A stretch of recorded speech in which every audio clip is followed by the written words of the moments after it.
দেখেন এটা একটা বিশেষ প্রজাতির সরকার, বিশেষ পরিস্থিতির সরকার।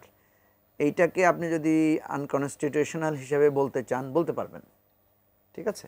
কারণ টোটাল আন্দোলন এবং এই সরকার পরিবর্তনের বিষয়টাই আউট অফ দি কনস্টিটিউশন হয়েছে, এবং হয়েছে বলেই এটাকে বৈধতা দেওয়ার যে চেষ্টাটা করা হয়েছে, যে সাংবিধানিকভাবে এটা বৈধ সরকার ওই অর্থে যেহেতু সংবিধানের 106 অনুচ্ছেদ অনুসারে সুপ্রিম কোর্টের একটা মতামত নেওয়া হয়েছে। সে মতামতটা কি?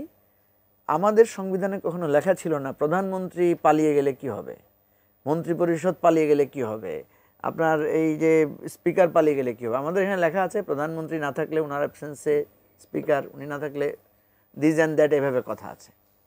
পালিয়ে যাওয়ার মতো ঘটনা তো আমাদের সংবিধানে কখনো লেখা থাকবে এটা আমরা ভাবিও নাই।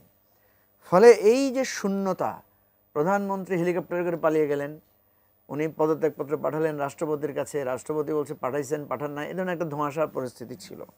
এরকম পরিস্থিতিতে আমাদের ডক্ট্রিন অফ নেসেসিটি যেটা হচ্ছে যে কিছুই নাই তারপরেও তো কিছু না কিছু একটা চলতে হবে। আমরা যেমন বলি না, মানে আবশ্যক, আমাদের করোনার সময় কি হয়েছে, অফিসে যাওয়া বাধ্যতামূলক সকাল 8টা 9টা 8টা 5টা, তাই না? হজ করা ফরজ, হজ পর্যন্ত স্থগিত হয়ে গেছে।